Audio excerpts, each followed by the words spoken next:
To knew my vlog र यो चाहिँ मेरो फर्स्ट भ्लग हो। सबैजनाले हेरिदिनु होला र अब आज चाहिँ शुक्रबार स्कुलदेखि आएर हेलो गाइस हुन् welcome and back knew my vlog भन् हेलो गाइस हुन् लाइक सब्सक्राइब गर्नु होला भन् मेरो अङ्कललाई भन् साथ सपोर्ट गर्नु होला। चाहिँ रात पनि परिसक्यो र अब हामी चाहिँ भोलि भेटौँला बिहान बाई। अब उठिसकेको छु यहाँ छकाल छकालको भ्यू पनि हेर्न सक्नुहुन्छ। छकाल चाहिँ निकै राम्रो पर्छ, टीमा मनपर्छ मलाई।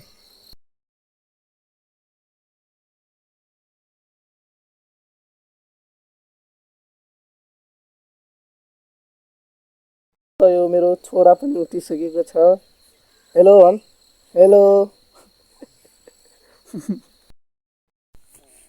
टुला हान कि टुलाई टुला हानेर उठ होला हानेर उठ पाइ गरेर ल ल उठ उठ उठी उठी उठी उठी हेलो गाइस भन् हेलो गाइस भन् म उठिसकेको छु।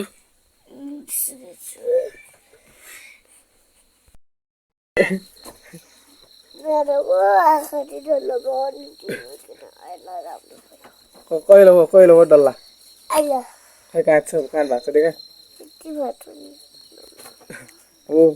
हो गरे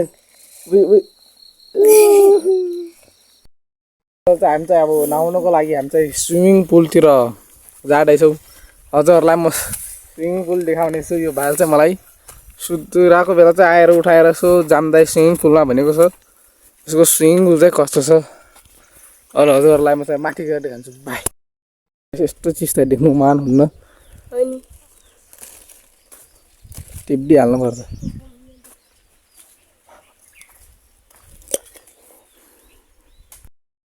देख्नु मान हुन्न, उठाइदिइहाल्नुपर्छ। कि अर्को दा यस्तो चाहिँ बाइक राख्नु हुन्न क्या गाउँघरमा। आफ्नो आएको त चोर्ने हो, जसले चोर्यो पनि चोर्ने, त्यो उठाइदिनु पर्छ यस्तो चिज। हामी गैरोबारी आइसकेका छौँ। अब आजकल गाउँघरमा यही नै हो सिजन मकै ढाल्ने। यो चाहिँ गैरोबारी हो, यो खोलवाङ हेर्नु सक्नुहुन्छ बारी, यो रिमसक दारबोट। धेरै नै गोरु रहेको छ। 1 2 3 4 5 6 यो एउटा चाहिँ सिङते गरेको गोरु हो। यो कुनै दिनपछि मर्छ। यो चाहिँ अब बाख्रो हाम्रो स्विमिङ पुल चाहिँ यहाँदेखि लगभग 10-15 मिटर रहेको छ। स्विमिङ पुल ब्रान्डेड छ र बेला बेला ठाउँमा चाहिँ पूजामा गर्ने रहेछन् यतातिर। अनि अरू त के हो र अब यस्तो हो गाउँघरको हल्लीचल्ली। स्कुल जाने हो, आने हो, खाने हो, रमाइलो छ। चाहिँ मस्त हुन्छ। हाम्रो चाहिँ स्विमिङ पुलमा आइसकेका छौँ र पानी अब हेर्नु सक्नुहुन्छ। पानीको हालत यो बौलाल गर्दा यहाँ हो। अब खेलिन्छ गाइस यसमा हामी। यो रमाइलो गरेर पनि खेल्छु। यसलाई त म त यीलाई ढेकल्छु सुरुमा अहिले। अब यो पानी हेर्नु सक्नुहुन्छ स्विमिङ पुलको हालत कस्तो छ। फोहोर अझै पनि धान रोप्दो रहेछन् हेर्नु। यो खोलवाङ हो होइन भाइ के हो र हो हजुर ड्राइभर। यता चाहिँ अझ पनि धान रोप्ने रहेछन्। यता अब यो परम्परा चाहिँ हराइसकेको थियो तर यतादेखि चाहिँ अझै लागु पनि रहेछ। यता अब नस्पति रहेछ। यता घुम्नु